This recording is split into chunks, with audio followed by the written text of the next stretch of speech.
warahmatullahi wabarakatuh. Perkenalkan, nama saya Muhammad Imaduddin, kelas C6 Stambuk 09320200183, kelompok 3B, frekuensi 4, Laboratorium Fisika Dasar, Fakultas Teknologi Industri, jurusan Teknik Pertambangan. Dalam video ini saya akan mempresentasikan laporan konstanta gaya pegas.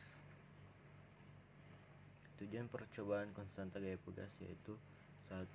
Tujuan instruksi umum.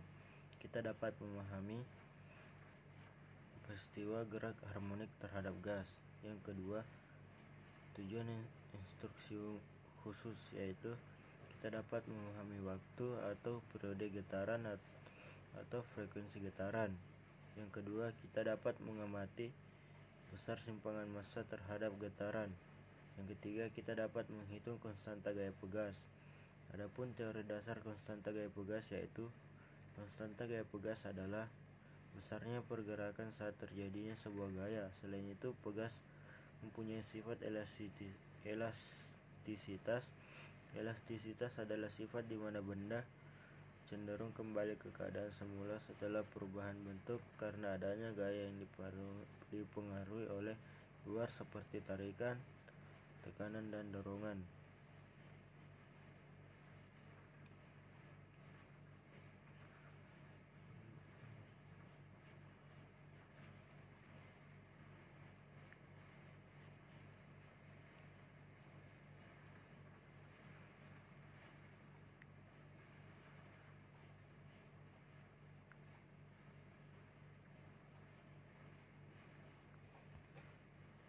Dari percobaan yang dilakukan dapat bahwa besarnya gaya yang bergerak harmonik dengan simpangan sudut dari panjang tali dan Y adalah simpangan yang besarnya nilainya Y sama dengan sin cos, di mana Y sama dengan simpangan, A sama dengan amplitudo.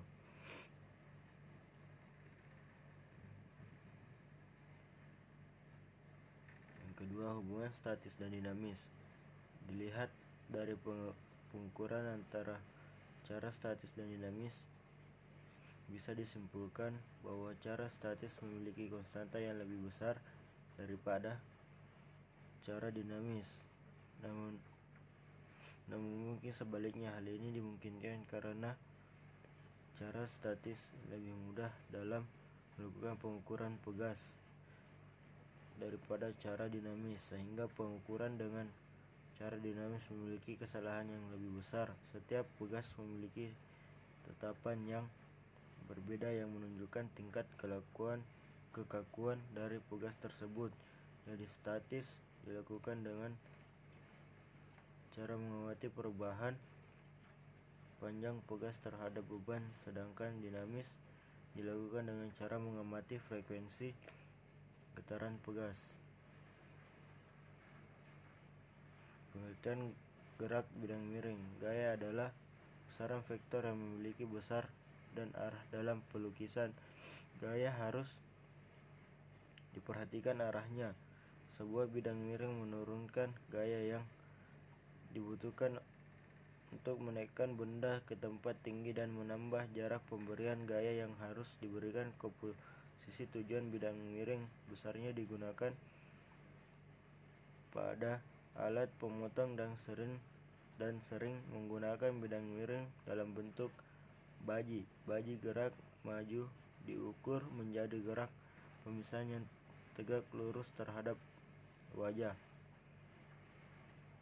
Bidang miring adalah permukaan rata menghubungkan dua tempat berbeda ketinggiannya.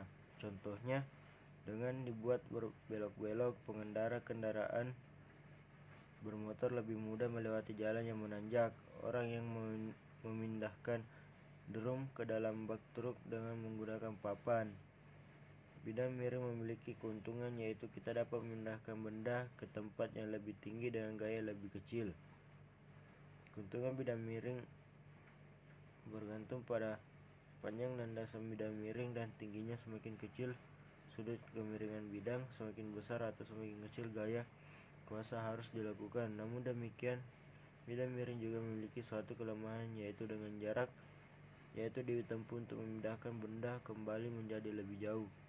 Prinsip bidang miring banyak dimanfaatkan dalam kehidupan sehari-hari, seperti jalan sekitar gunung atau pegunungan dibuat melingkar-lingkar agar kemiringannya tidak terlalu terjar.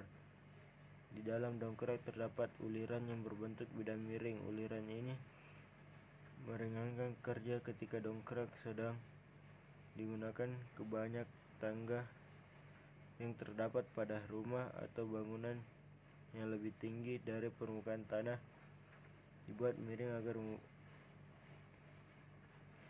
agar memudahkan orang yang mendakinya. Alur-alur pada sekrup sebenarnya memanfaatkan bidang miring.